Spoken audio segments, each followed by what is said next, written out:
What's happening, guys? Silent Mike Super Trendy Gym here, showing you guys a little bit of warm-up and exercises you can do with the hip circle. This version is called the Grippy Hip Circle, if you can see. It has a little bit of grip to it, so if you throw it on pants or spandex or something, or even drier skin, it won't slide off. The second thing with this is a little bit more stretchy, a little bit more resistance and snap than the other two versions. It's my preferred version, but the blue one, the regular one, is the least stretchy. Then the 2.0, the red one, is a little bit more aggressive.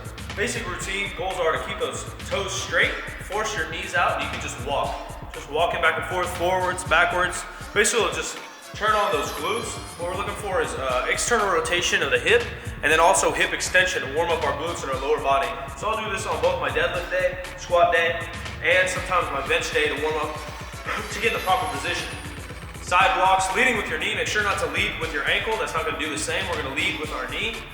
You can put this thing high, you can put this thing low. If you're going to do some squats, just an easy tool to add to any exercise. Throw it up a little bit, force those knees out again, toes straight.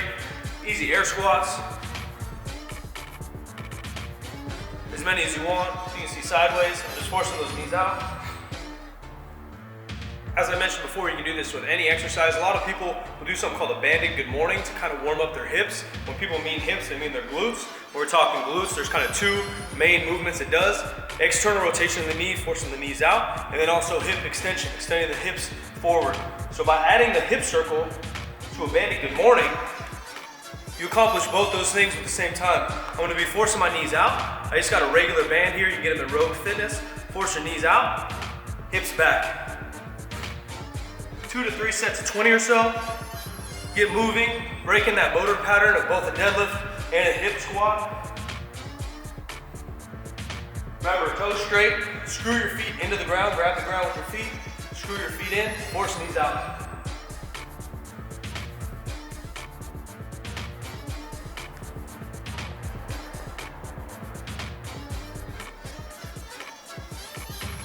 You can add this to movements such as a box squat, a regular squat, a leg press, walking, side lunges, even glute bridges with or without a barbell. An easy warm up, probably without a barbell.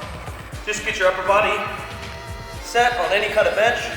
Force those knees out, glutes down, glutes up. Up and squeeze, toes straight, grabbing the ground like every other exercise. When we grab the ground, force those knees out, into the band, really light up your backside.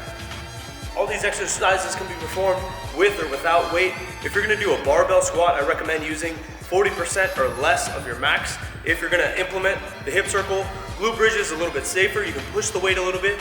Once again, leg presses are a little bit safer because those movements require less stability, so you can push the leg press a little bit if you have the hip circle involved.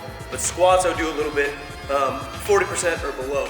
There's just some examples of things you can do with the hip circle to warm up or implement them in your workouts. That's it, I'm out. Thanks, guys. Let's go! Up! Up!